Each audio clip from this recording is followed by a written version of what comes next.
السلام علیکم ورحمۃ اللہ وبرکاتہ۔ دوستو، آپ حضرات کے سامنے آج جشن میلاد النبی کے بارے میں بات کرنے کے لیے حاضر ہوا ہوں۔ جشن عید میلاد النبی منانا چاہیے یا نہیں منانا چاہیے، منانے والوں کے کیا دلائل ہیں، کیا دلیلیں ہیں، اور نہ منانے والوں کی ان دلیلوں کے اوپر کیا رد ہے، دونوں باتیں آپ حضرات کے سامنے پیش کروں گا۔ سب سے پہلے بات یہ ہے کہ یہ جو عید میلاد النبی منانے والے ہیں، یہ کہتے ہیں، جب انہوں نے سوال کیا نہ منانے والوں نے، جو میلاد النبی نہیں مناتے، اس کو نہیں مانتے، انہوں نے سوال کیا کہ یہ سنت ہے، مستحب ہے، فرض ہے، کیا ہے؟ تو انہوں نے جواب دیا کہ یہ سنت، فرض، واجب تو نہیں ہے، یہ ایک مباح ہے۔ ٹھیک ہے جی، مباح۔ اور اب مباح کس کو کہتے ہیں؟ مباح جب انہوں نے کہا، مباح کی تعریف آپ حضرات کے سامنے پیش کرتا ہوں۔ انہوں نے کہا کہ یہ مباح ہے۔ مباح کس کام کو کہتے ہیں؟ مباح کہتے ہیں کہ جس کے کرنے میں آپ لوگوں کو ثواب نہیں، اور جس کے نہ کرنے میں عذاب اور گناہ بھی نہیں ہے، اس کو کہتے ہیں مباح۔ اب دیکھو، جو نہ منانے والے ہیں وہ کہتے ہیں کہ یہ کیسی بات ہوئی کہ ایک کام کے کرنے میں ثواب نہیں ہے۔ ٹھیک ہے، یہ یاد رکھیں، یہ جو میلاد منانے والے ہیں، ان کے علماء، خطباء اور ان کے فتاووں کی کتابوں کے اندر، اور ان کی اتھینٹک ویب سائٹ، جو ان کی ویب سائٹیں ہیں، ان کے اندر ان کا مین جو دلیل بنتی ہے اس کو ثابت کرنے کی، میلاد کو ثابت کرنے کی، 7واں یا 40واں وغیرہ ثابت کرنے کی، وہ یہ ہے کہ یہ مباح ہے۔ اور مباح اس کو کہتے ہیں کہ جس میں ثواب نہ ہو۔ تو یاد رکھیں کہ جو میلاد منانے والے ہیں، ان کے علماء کے نزدیک، ان کے مفتیوں کے نزدیک، آپ لوگ جو یہ جھنڈیاں اور بازار سجاتے ہیں، اس میں آپ کو ثواب نہیں ملتا، یہ ثواب نہیں ملتا آپ کو۔ یہ ان لوگوں کے علماء کے اور مفتیوں کے فتووں کے مطابق میں بات کر رہا ہوں، میں اپنی طرف سے یہ فتویٰ نہیں لگا رہا۔ ان لوگوں کے جو منانے والے ہیں، جو جشن عید میلاد النبی مناتے ہیں، ان کے علماء اور مفتی اور خطباء اور معززین اور ان کی ویب سائٹ کے جو آنر ہیں، ان کے فتوے کے مطابق، ان کے مسئلے کے مطابق میں آپ حضرات کو بات کر رہا ہوں کہ یہ جھنڈیاں لگانا، بازار سجانے سے آپ کو ثواب نہیں ملے گا۔ تو جو نہ منانے والے ہیں، نہ منانے کا عقیدہ رکھتے ہیں، وہ کہتے ہیں کہ جب یہ مباح ہے، اس پر آپ کو ثواب نہیں ہے، تو پوری امت میں اتنا بڑا اس موضوع پر اختلاف چلا ہوا ہے، تو ایسے کام سے آپ باز آ جائیں، رک جائیں۔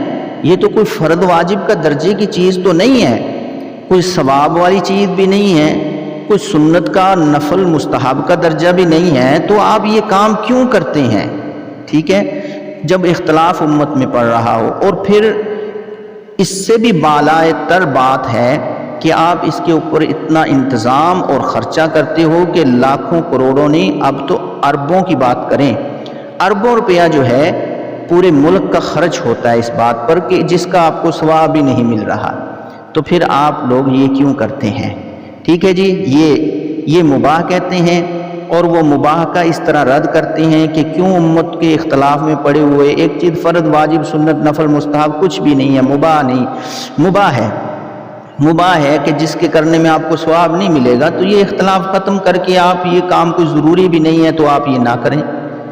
ٹھیک ہے جی، بھی اس میں آپ کو ثواب ہی نہیں ملتا۔ دوسری چیز، وَأَمَّا بِنِعْمَةِ رَبِّكَ فَحَدِّثْ، قرآن کی آیت پیش کرتے ہیں کہ تیرے رب کی جو نعمتیں ہیں، نبی کریم صلی اللہ علیہ وسلم، سورۃ ضحیٰ 30واں پارہ، وَأَمَّا بِنِعْمَةِ رَبِّكَ فَحَدِّثْ، محبوب آپ کے رب کی جو نعمتیں ہیں آپ پر، فحدث، ان کو بیان کریں۔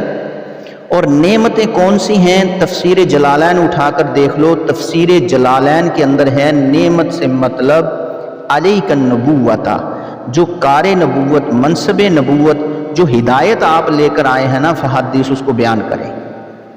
یہ کہتے ہیں کہ یہ جو نعمت جو ہے اس کا اظہار کرنا چاہیے، یہ قرآن میں ہے، وَأَمَّا بِنِعْمَةِ رَبِّكَ فَحَدِّثْ، جو نعمت ملی ہے اس کا اظہار کریں۔ تو یہ تو ہم اظہار کرتے ہیں محبت کا، حضور سے بڑی تو نعمت نہیں ہے مسلمان آدمی کے لیے، تو ہم تو اظہار کرتے ہیں۔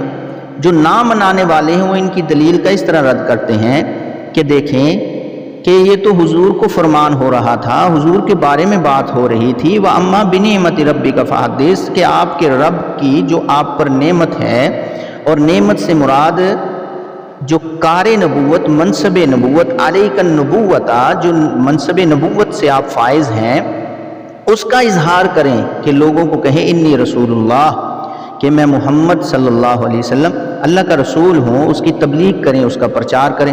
کجا تو اس آیت کا مطلب یہ تھا، اور کجا جو ہے نص قطعی کو تروڑ مروڑ کر اپنے مقصد کے لیے آپ لوگوں نے بیان کر دیا کہ یہ قرآن میں آئے کہ اس کا اظہار کرو، جھنڈیاں لگا لو۔ یہ مطلب تو اس آیت کا نہیں تھا۔ یہ وہ لوگ ان دلیلوں کو رد کرتے ہیں جو میلاد النبی کو نہیں مانتے، ٹھیک ہے، میلاد النبی کا جشن کو نہیں مانتے۔ میلاد النبی کو تو سب مانتے ہیں، میلاد کا مطلب ہے حضور کا پیدا ہونا، یہ تو کافر بھی مان چکے ہیں۔ جو جشن ہیں، جو آگے بازار سجاتے ہیں، جلوس نکالتے ہیں، ان کے بارے میں بات ہو رہی ہے۔ اور بھی آپ لوگ جو ہے نا اس قرآن کی آیت کا مطلب کیا، آپ نے کیا مطلب کے لیے اس کو پیش کر دیا ہے؟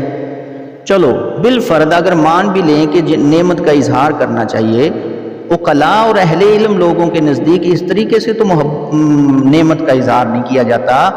اللہ کی نعمت کا اظہار کا مطلب ہے کہ اللہ کا شکر ادا کرو اللہ کی نعمت پر، ٹھیک ہے، اللہ کی نعمت پر اللہ کا شکر ادا کرنا یہ ہے۔ اور دوسرا جو ہے نبی کریم صلی اللہ علیہ وسلم کی تعلیمات پر حضور جو نعمت ہیں ان کا، اس نعمت کا شکریہ کس طرح ادا کریں گے؟ حضور کی اتباع کر کر، حضور کی سنت پر عمل کر کر، حضور کے طریقوں کو اپنا کر، حضور کو فالو کر کر۔ یہ نبی کریم صلی اللہ علیہ وسلم کی جو نعمت ہمیں اللہ نے عطا کی ہے، اس کا شکر یہ ہے۔ قرآن مجید ایک نعمت ہے، وہ اللہ نے ہمیں عطا کی ہے، تو اب اس کو پڑھا جائے، اس کی تلاوت کی جائے، بچوں کو سکھایا جائے، اور خود بھی اس کی تلاوت کی جائے، اس کو سیکھا جائے، اور اس کی تبلیغ بھی کی جائے، اور اس پہ عمل بھی کیا جائے۔ یہ قرآن جو نعمت ہمیں ملی ہے، اس کے شکر اس طرح کرنا چاہیے۔ وَأَمَّا بِنِعْمَتِ رَبِّكَ فَحَدِّثْ، آپ جو یہ اس آیت کو لے کر دلیل بناتے ہو جھنڈیوں کے لیے یا بازاروں میں یا جلوس کے لیے، یہ کہاں اور کہاں اس آیت کا مطلب، ٹھیک ہے جی۔ اب تیسری چیز جو ہے نا سورہ یونس کی آیت ہے، جو میلاد منانے والے ہیں وہ یہ پیش کرتے ہیں قُلْ بِفَضْلِ اللَّهِ وَبِرَحْمَتِهِ فَبِذَلِكَ فَلْيَفْرَحُوا، کہ اے نبی صلی اللہ علیہ وسلم کہہ دیجئے اللہ کے فضل پر، اس کی رحمت پر، ان دونوں چیزوں پر آپ خوش ہو جائیں۔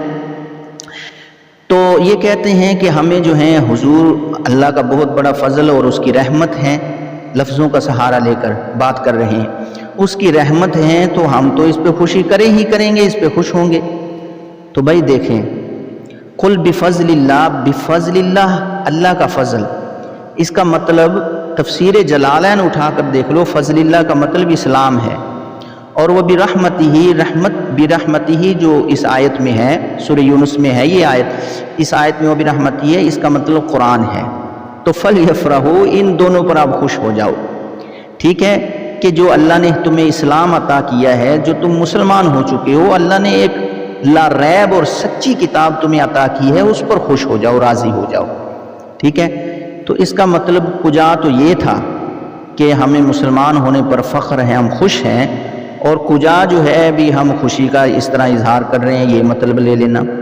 چلو تم نے جو ہے اللہ کی رحمت، حضور سے بڑی اللہ کی رحمت نہیں ہے، اس میں کہہ دیا کہ تم خوش ہو جاؤ، تو خوشی اس طرح کرنے کو کوئی بھی اہل علم اور عقلاء لوگ آپ کو نہیں کہیں گے، بلکہ یقین مانیں دانے لوگ فرما گئے ہیں، اہل علم لوگ فرما گئے ہیں، خوشی کا مطلب کیا ہوتا ہے؟ اصل جو خوشیوں میں جو اصل خوشی ہوتی ہے، جو سچی خوشی ہوتی ہے، وہ دل کی خوشی ہوتی ہے۔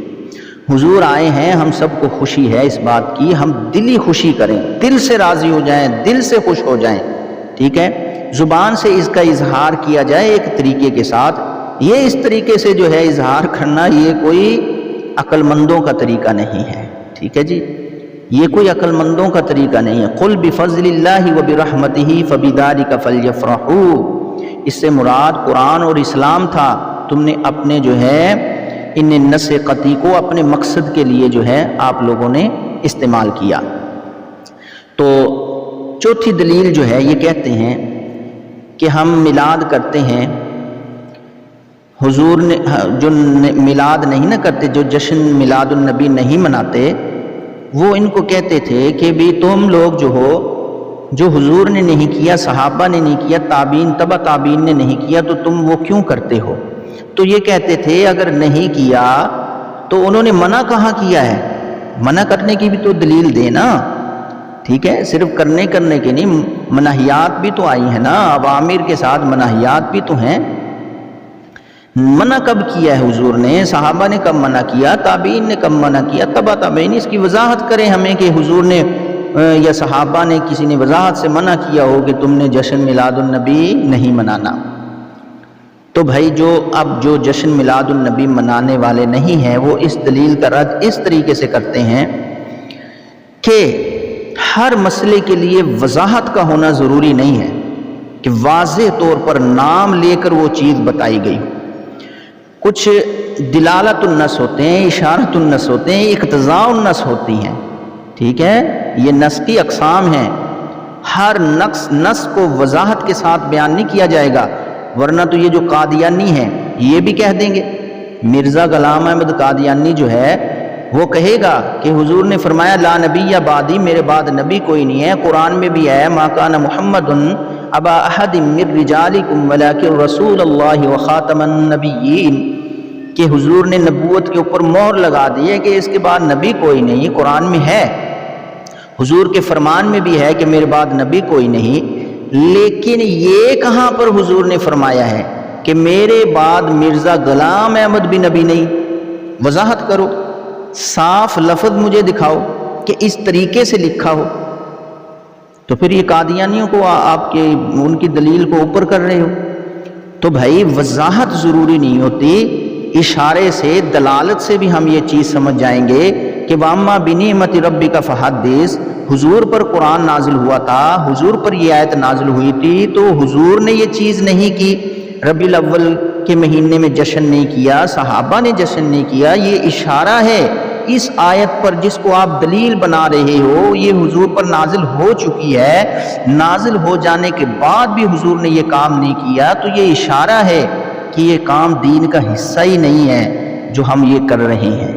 تو وضاحت نہ طلب کریں، اشارہ بھی سمجھیں، دلالت بھی سمجھیں۔ جو 600 سال تک یہ کام نہیں ہوا ہے، بڑے اکابر ٹاپ لسٹ کے صحابہ جو جید، جن پر جنت واجب، جن کو جنتی کہا گیا، جنتی شہزادے کہا گیا، جنتی سرداریاں ان کو دی گئی ہیں، انہوں نے جب اس آیت کے نزول کے بعد یہ کام نے کیا تو تم بھی سمجھ جاؤ۔ وضاحت کیا مانگ رہے ہو؟ اس بات کی وضاحت تو نظر آ رہی ہے کہ یہ کام نہیں ہے۔ تو بھائی کس اعلیٰ حاضہ، باقی ان کی چیزوں کو بھی اسی پر سمجھ لو۔ اللہ عمل کی توفیق عطا